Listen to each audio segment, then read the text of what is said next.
Greetings, I am Lies and I use she, her. And I am Scandal and I use they, them. And let's play a game together! Yeah, let's do it. So we are back and we are going to find out what the heck these two options even are. Yes! It reminds me a little bit in Julian's, route, where he's just like, I've considered every possible option. And then Corazone's like, what do we do now? And she's like, of all of existence, two options are like, all that exist. Right. Only two things. Only two. That's all impressive. Right, well, you have boiled it down, my bro. Whoa. There are two options available to us. The first, we do nothing. I remain plagued with prophetic nightmares the rest of my days, and the city falls to ruin.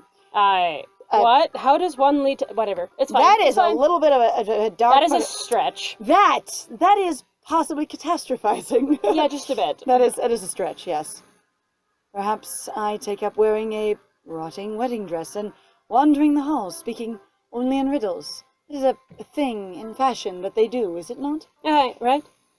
Or we get rid of the goat man haunting my palace, finally freeing me from the shackles of a failed marriage. What? A part of me is entertained because I thought when Corazon asked, "What do we do now?" it meant next step of the investigation, and what apparently Nadia was talking about was how do we fix the ghost upstairs. Did you catch that? That's actually why I'm going what? Because this doesn't follow. At all, in my opinion. This makes no fucking sense. Because we didn't go up We didn't go, let's go solve the thing with Julian. I'm also like, okay, so you want to go hunt him down because, Ilya, killed the Count. Okay, cool. But now, how does that solve your problems of your infrastructure and your systemic problems? Oh no, if I solve the problem with my husband, that'll solve my systemic issues. How the fuck does one follow into the other? Except I don't think she's talking about that. I think she literally has completely dropped the investigation for now and isn't thinking about anything of that. She's just going in reference to only the ghost right now that we've just encountered. On the other hand, it'd be really interesting for her to be like, well, we can corner him and ask who killed him. It's fine. Like, if you just move into that was the ghost of my husband, there are no doubts about it, that's just an empirical fact now, then why not go interrogate him about his murder? I mean, that would be your, prime witness, right? I'm like, also, we don't know what kind of magic we have because we won't be clear about the kind of magic we have in this world, so maybe we could interact with the ghost more and basically compel them to respond, blah, blah, blah, whatever. We're calling an exorcist next. Here we go. Failed marriage. I don't think that becoming a widow... any fucking sense to me. I don't think that becoming a widow means a failed marriage. I think I would be real grumpy if every person that had ever had a murdered or died husband, they're just like, well, my marriage failed, my spouse didn't stay alive. I assume she's referring to the fact that it was a bad marriage, but I don't think death constitutes failed marriage, because it is literally till death do you part. Part of the contract of a successful marriage is death happening. Actually, in my interpretation. Like I said, this doesn't make any sense. I don't understand how any of this follows. Failed marriage. And I outlaw tacky gold statues forever. What about the statues, though, that are covered in paint and they're really cool? And a lot of people go that they're... sorry, it's a historical thing and I think it's really neat. But yeah, anyway. So she didn't outlaw tasteful gold statues, only tacky ones. It's true. But what's tacky? It's her opinion, obviously. I know. She is the law. She is the law. She's above the law. And she is above it. So you need to know that tacky is in her opinion, which is the opinion of the people. She speaks for the people, don't you know? Yeah, she who doesn't listen to the law and doesn't actually suffer. I'm fine. You're fine. We're fine. It's okay. We are dating an aristocrat. Just put that in your head and move forward, okay? The aristocrat is disconnected from the people, even as she wants to help them.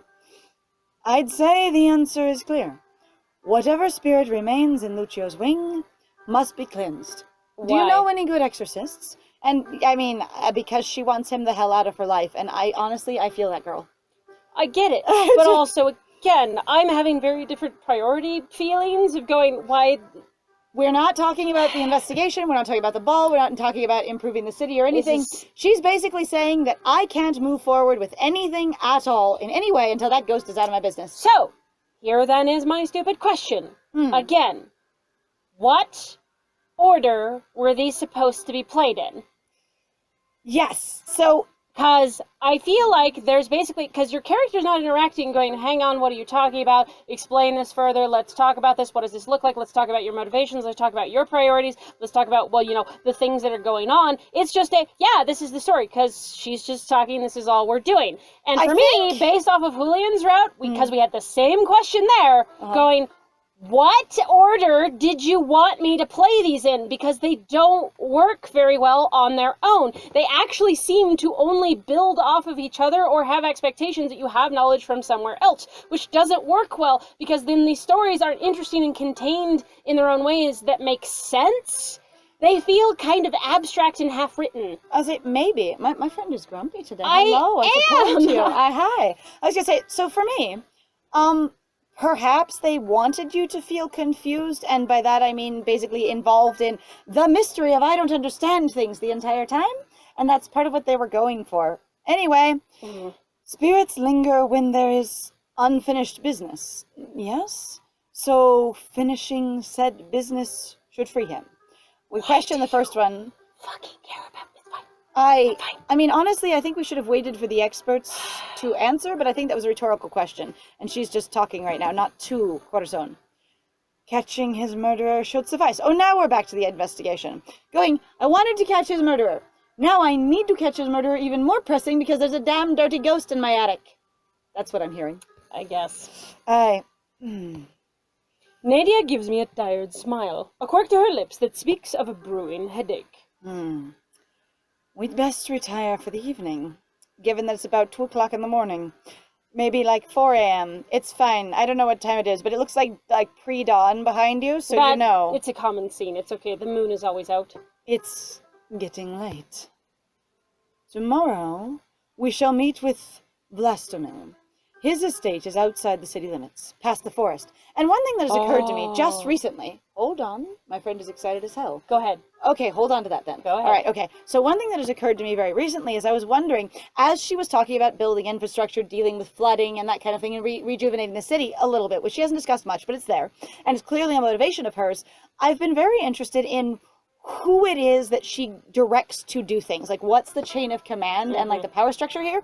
And I was looking at the various different people in her, her courtiers. A consul and a... Praetor. And a Praestar and those things. And so we went and looked up some of the terms. And so... mostly, I wasn't sure that they actually do those jobs at all, because they all actually have really fairly defined terms.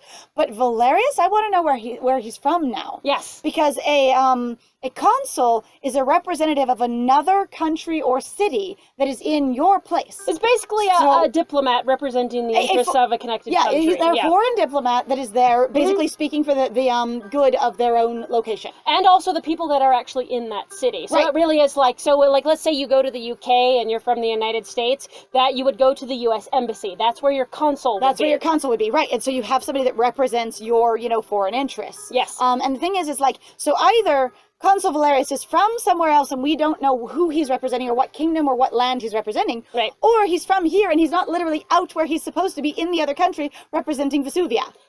And my theory is that he's just not doing his job. And that Nadia, for some reason, doesn't feel like she can make him do it. It's also really interesting because literally nobody seems to be doing their job. Which is why I was going, and the other ones don't seem to as well. There's one of them that's actually been explicitly, and I can't remember right now which one it was, but it's specifically basically a financial administrator. And, I think that was Volgora.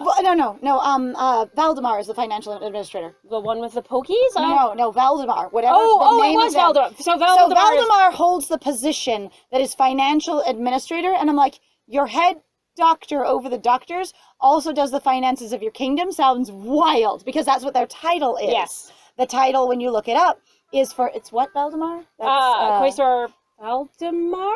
Anyway. I can't remember. Anyway, but it was great. So the title that they have, we looked up, and it literally is the financier of the kingdom. And we're just like, you handle the money, bro? When? And why do you care? And how would you prioritize that? Well, I suppose we could pay more into death. Oh, right? All money going into medical research and nothing else. No wonder your city's fallen to shit. Anyway, his estate is outside the city limits, past the forest. What were you going to say about his estate? No, that was basically what I was going to say, of going like, they're not doing their jobs literally at all, which is, again, where I am confused I am confusion with what the intention was of calling her a countess, what the point was calling him a count. What was the point of using these terms if you weren't going to basically also then use the associated information with them? Because I don't understand what their power structure is like at all. Well, the thing is, and if we assume that basically your dude, Which, Valerius, is from somewhere else. oh yeah. Where is he representing? Right. And what interests of theirs is he pushing or supporting? And what people is he supporting in the city that are from wherever he's from? Right, exactly. And I was like, so that's an interesting one. And going, and like, does he have a location for this? And then again, like, Valdemar handling the money just makes me laugh crazily. And I suddenly just want to picture, like, Valdemar holding, like, you know, No, Scrooge McDuck. No, but just holding a scalpel in one hand. Made of gold. And a jar of leeches in the other hand, and just screaming laughter while money rains down on them. Yeah, that could work. That could be fine, yeah. Like I've bought the fanciest, like a gold platinum scalpel and a jar of diamond coated leeches or something. I don't know. And again, the reason why I think some of this stuff is important, and you'll forgive me, like, please, I just think it's important in a mystery. They're really like, the thing they pushed for this game was, it's a murder mystery, figure it out, blah, blah, blah. And it's a romance. And it feels like going from Julian's route still, and then to this is just sort of like, just watch shit happen, and it doesn't actually really matter if you pay attention to details, kind of, or not. You can go back and change stuff anyway. It's just frustrating. Again, for somebody who's read a lot of mystery books and watched a lot of mystery shows, basically, there's a level of going, people's jobs are really important to what their motives are and stuff like that. And, you know, there's always the pay attention to every tiny detail, and this game doesn't seem to have that. At all. Thank you for your help today, Corazon. I won't forget it. She rises as I do, stopping me just as I turn away. Just a moment. Gently puts a hand on Corazon's arm. Just a moment. Her lips press softly to the corner of mine, satisfaction in her gaze as she steps back once more. Hey, she didn't have to lean down to kiss you. Ha ha ha! I'm gonna stop. I'm not gonna stop being bitter. I'm short. I won't stop being bitter. It's okay. Oh, that's fine. Sleep well, dear Corazon. We may need all our wits about us to investigate Lestamel tomorrow. All right, now I'm having another problem. Oh, what? What is it? Talk to Your me. main character that they wrote in here is not reacting to her kissing them invasively at all. Or basically inviting Or them. impromptu. Like, there's no reaction in any way. So honestly, yeah. Like, I feel like there would be a reaction of, like, and there's usually the, I feel the warmth, my body such and such, my heart, whatever.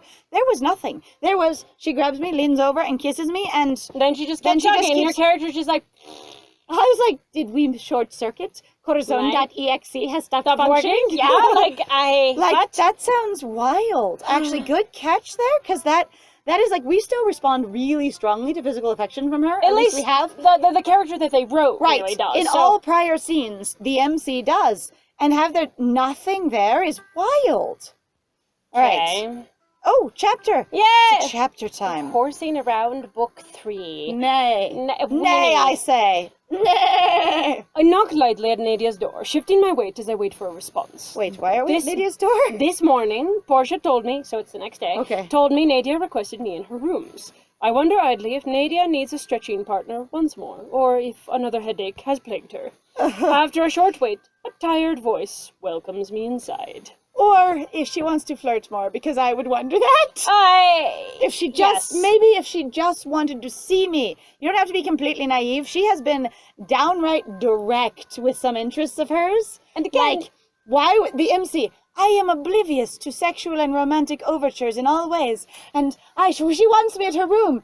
Why? Question mark. I'm also having a weird thing now that I was starting to encounter with Julian of going like, you seem like you're prioritizing flirting over the job that you need to be done. If now Nadia cares so much about fixing everything that is going wrong, I sure hope, as like, beyond anything, she hasn't just called us in here to flirt with her. Like, I will be even more irritated. Like, I don't appreciate it. Like, I get you guys, like, having flirty moments and stuff like that, but sometimes it feels really frustrating where a character keeps professing a thing, and then you can actually see that it's a real issue, and then they keep repeatedly dropping it, because they just go, no, let me just, yeah, I don't know. And the thing is like, it is an interesting point, going, like, how dedicated are we to this investigation and how quickly does it have to be moving? She says deadline, but we don't know how many days. We don't. And we know that it's been 2 so far? We have no idea. I think it's been 2. It's been 2 or 3 since the very beginning of things. I think we had... Did we have 1.5 days with the prologue?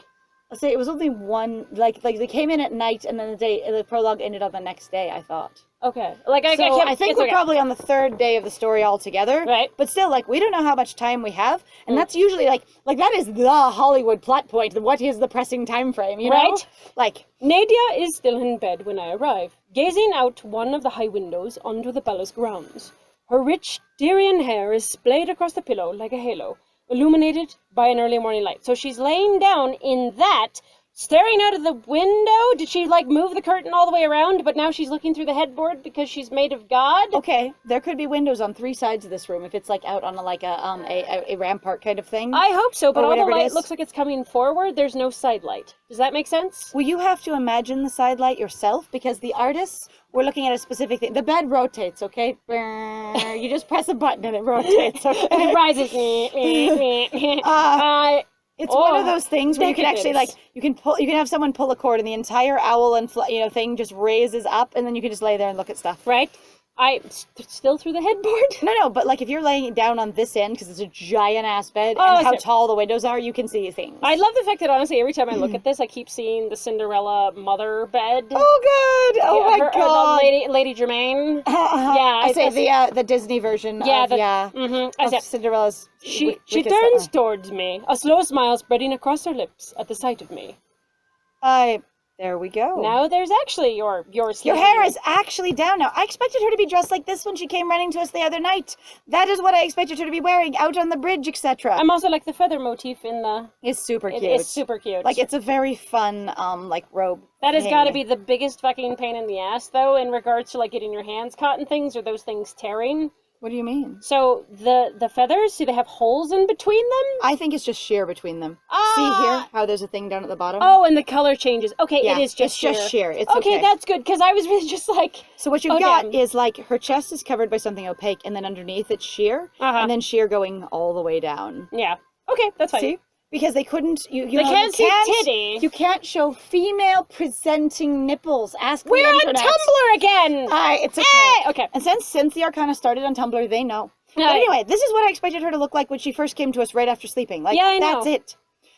Corazon. Just lazily flopped in bed. She is a cat. I've never seen her so underdressed. Yet somehow, she still looks as regal as ever. Honestly, when she took everything off to sit in your bed, she should have been a little bit underdressed. Yeah. Now, obviously, it was still formal day clothes, and additionally, again, was she sleeping in all of her regalia? The time she woke up from the night? She was so tired, she just put into bed with everything on. It's fine. Right? Regal as ever. You called for me? Oh, I did. There's a tiredness to Nadia, a tightness around her eyes that worries me. I approach the bed as she gestures, taking a place near her side. She reaches out and moves me slightly to block the sun shining her face. Okay, that kind of power move. She's laying down completely. She pats you, come and sit on the bed. She just sort of puts a hand against your hip and scoots you over a little bit. And then you just scoot, and then she's suddenly in shadow and she smiles. And she goes, that's kind of cute. I love it. Her touch lingers, hand resting on my waist. Because we have to talk about her touch, except for the goodnight kiss. Yeah, right? It's fine. Yes. I called for you. Tell me, did you sleep well last night? In the dark of the night, when there was no one there to comfort me, did my visage enter your mind? I'm sorry. So someone... I am surrounded by you. What more do you want? So there's a meme that has crossed my dashboard several times over the years, and it really was, is there a romantic way to tell someone that basically you pleasure yourself while thinking about them? Oh! And that is the one. They're like just this flowery, elaborate, dramatic pose. I don't know if anyone would have recognized that just from the, sort of paraphrased quote, because I don't remember it identically, but that's the one. I was like, hang on. Sounds familiar, yeah? So long. Oh, damn. Anyway, so just her casually, so, do you think of me? I didn't. Another dream. Another premonition. I'm growing quite tired of them. Quite literally tired of them. I am sick and tired of being sick and tired of them. Are you all right? And she's surprised. I will be. The only danger these dreams truly pose are a sleepless nights. Something, if I were so inclined, I could also produce on my own. Perhaps with a bit of help. Just a bit. Well, and the lingering feeling of doom and destruction waiting over ever on the horizon. That's fine. This is fine. I don't intend to wait around for it. I'd much rather meet catastrophe head-on. If they are setting up their army to come and storm my castle, I shall run out to meet them. Wouldn't you, Corazon? She sighs and runs a hand slowly up my arm, gently tracing patterns against my skin. The fact that you assume that I don't have more on is amusing to me. The fact that you assume that you can get to the skin on my arm. So there's this thing where they never tell you what you're wearing, but they constantly describe what parts of you are available or what they're covered with. Right. And it's kind of bothered me. Like, they talked about it in, like, Julian's route, too, where it's really, you're never told what you're wearing, but you are told if there's exposed skin on certain parts of your body. Or if you have, like, a shirt versus dress or something like that on, because, you know, they pull at my shirt kind of thing. Right. And so you are wearing something specific. Yeah. And Corazon tends to cover a lot of flesh. It's true. And have basically, what you might call it, accent flesh available. Like, you could see some in an unexpected place sometimes. Right. It's strategic. Yes, it's intentional, but it's definitely not the usual places, usually. Yes. Also, though, again, it is a little strange, because I do remember kind of seeing it once in a while in the Arcana, and we were both, like, when we first played Julian, I would say, is, like, I don't get it when games do this, when they decide to write it that way, going, you can pick whatever the heck you look like, and then they keep picking specific things about, I touch your skin, this thing, blah, blah, blah, and you're like, but the character that I have designed, or even myself, why would I ever be wearing something like that? Or why wouldn't I be wearing something? That doesn't make sense to me. Right, I grab your sleeve. Oh, I don't have sleeves, honey. But also, it's really funny because, so I've appreciated actually going on this adventure with everyone else, because a lot of people have pointed out, going like, I never really thought much about it. I just sort of like accepted it,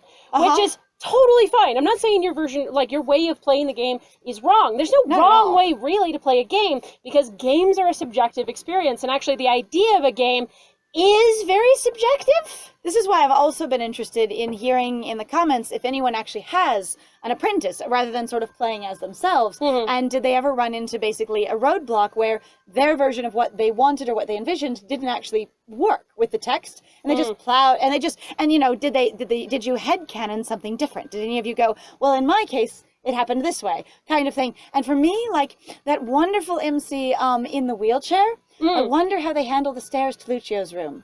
Like, that would be very interesting. Do they magic their way up? Is there actually like a chairlift kind of thing there? I would be super fascinated to know. I would be also really impressed at the time, or the age, I guess, if they had anything like that. But they have elevators. It's true, but And those are magic. random magical contraptions that we apparently your MC doesn't know jack squat. Sorry, I was just really annoyed with that. Right. Anyway, so I'm very interested in if you've ever hit a roadblock, even a small one, with your vision of your MC, and then did you know what did you decide happened? Right. Anyway, so up my arm, so she could be tracing patterns against your skin through your cloth. Okay? Maybe. Yeah, could work. Aye. Well, are you just going to stand there? Wait, she invites you over to the bed to sit. And you don't sit, you just stand, and then she gently moves you standing? I thought said we joined her on, wait, we joined her on the bed, because we did join her on the bed, but we stood on it? What? We stood on the bed over Nadia, looking down at her. Weird power move, to be honest. Stands by her waist, looks down at her. Hello. I have the longest arms to be able to reach up and grab your waist to move you, though. I know, right? What the crap? Or she just sits up slightly and pushes you, but that would be hilarious. All right. Or is it just sort of like what we're using as a common turn of phrase, and we're not actually standing, it's just be still there. Yes. Stand there all morning. Join me, won't you? I am loath to leave my bed. Today I do not feel like investigating. I do not feel like working. I don't want to be the Countess. I just want to sleep or lay down. Perhaps with you in my arms, I shall find the energy I lost last night. She reaches out gently caressing my wrist, and tugs me closer to the bed with a twinkle in her eye. Oh my god, really? Shouldn't we get ready? Okay. Okay. Despite Corazone's interest, I need to know how professional they are right now. Because there is a level This is the thing of where now I've been starting to get more and more confused. So that's why I was like, I will going join on? you versus what's the priority? How much time do we have in a day? How many days do we have to this investigation? Because, so for me, my characters and my choices behave differently depending on how much time I have. Yes. Like if I have to get something done in a day, but I know I have until 2 a.m. and it's like 9 a.m. at the time, I got a lot of time. I can make dumb choices and waste time. But if it's like I need to do a big ass project and it needs to be in tomorrow, I do not have time to lay around and I do shit. So if Corazon has like 3 days to catch, our murderer elect, if you will, then they probably don't have time for this. But based on the fact that we're interviewing one person per day. This is... Because she really has one piece of investigation per day. I'm actually kind of torn about this, because I have been slowly but casually getting frustrated with... Again, like I mentioned before, and it was a thing that did actually really irritate me in Julian's route of going, what's the fucking priority? The character themselves bringing this up, and especially like Corazon going, I'm here to support you, I'm all for you, that kind of thing. But also there's a level of going like, I have seen you as professional and capable, and I believe in your ability to do shit. I almost don't think Corazon would go for this, because this feels like too far. Yeah, I feel like they would kind of just sort of flirt back and be like, isn't it time to get ready? That sort of motivational thing. Yes. That you would do with a partner where they're not moving and you can join them, but you know they need to get moving. And you're like, come on, let's get going. And they're like, but they go. Because, like, I get Nadia being tired, but Nadia did just spend a lot of time yesterday going, oh my god, I want to change things. Oh my god, this thing's really important, blah, blah, blah, whatever. Like, if Corazon is invested in that, even with as much as, like, we're gonna kiss, we're gonna flirt, that's... You still have to be getting the work done. And also at the same time, too, in a weird way, I almost feel like Corazon is one of those people who also goes, I don't sleep necessarily very much, but when I tend to be awake, it's like, especially in the morning, there's a lot more stuff that people tend to do during the day. For very specific things. So... I don't think so. I don't think so. Like, I've been amused how many freaking premium choices we've been picking. But this feels way too far, and also, again, with the setup that we just came from of her going, I'm distressed, we have this meeting with Vlastimil in the morning. It feels like good, basically, like support of your partner, or of, the person, one, your leader, two, you're assumed, like, we're starting to date friend now. Right. And to somebody you're romantically interested in, your love interest, to go, I'm going to help you be successful. Right. So saying, shouldn't we get ready, feels very much like a caring, thoughtful thing of, I will empower you, I will encourage you, and I will give you emotional support and direction. It's also weird because when I'm thinking about it, like, I apologize, guys, for taking so long on this, but it is actually like a level of seeing this is really actually kind of disappointing character-wise. I expected Nadia to be more driven as well. Yeah.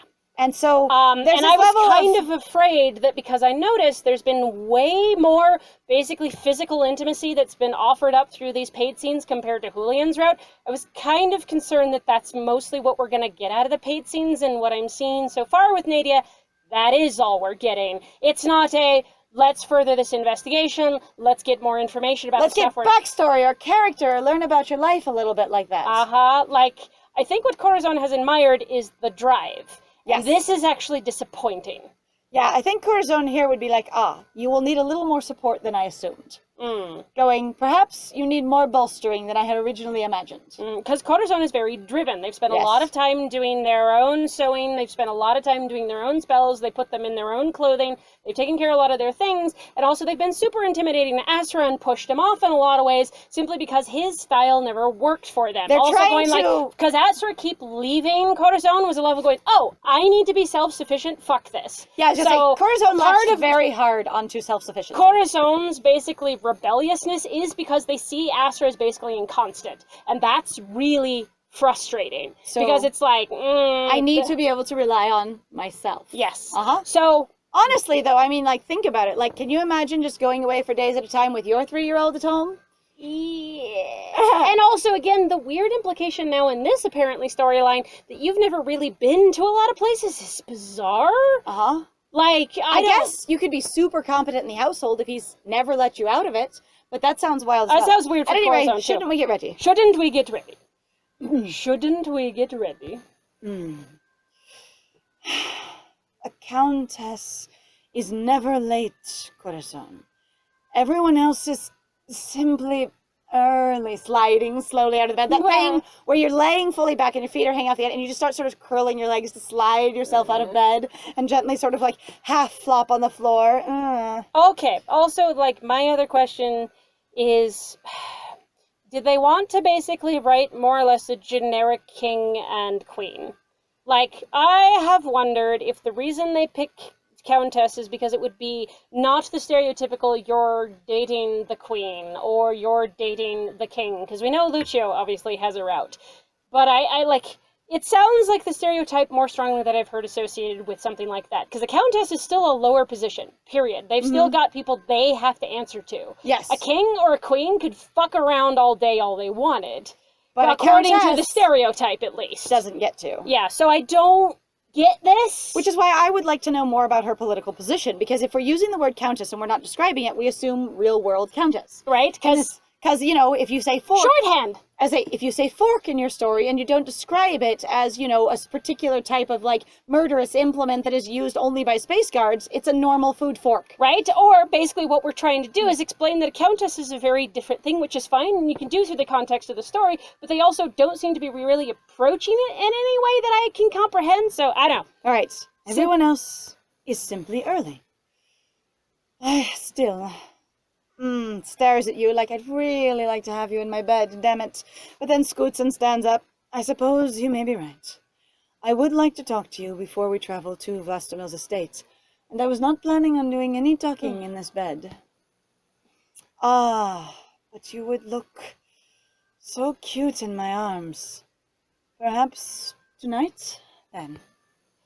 If you work hard for me today. Oh, she's gonna hold it as a carrot on a stick. The face, though, is very playful, and I'm like, I don't know if you have enough rapport for that, actually, quite yet. Anyway. Alright, well, that's interesting. You work hard for me today. Nadia leads me down past the veranda onto the palace grounds, towards a large structure settled a short walk away. Okay, I assume this is later. I'm going to assume this is later. However, if we came to her chambers and she didn't dismiss us, did we stay there and watch her dress? It's possible, but you know what? We're gonna have to find out in the next one! Hey, so thank you very much, everybody, for joining us. If you like what we do, please feel free to like, comment, subscribe, and also share our videos if you're having a good time with us. Please also feel free to go check out our Ko-Fi and our Patreon. We have some links in the description down below, and we have some goals that we would love to achieve. It would be super awesome. Yeah, I have been Scandal. And I have been Lies. And it was great playing with you. Bye!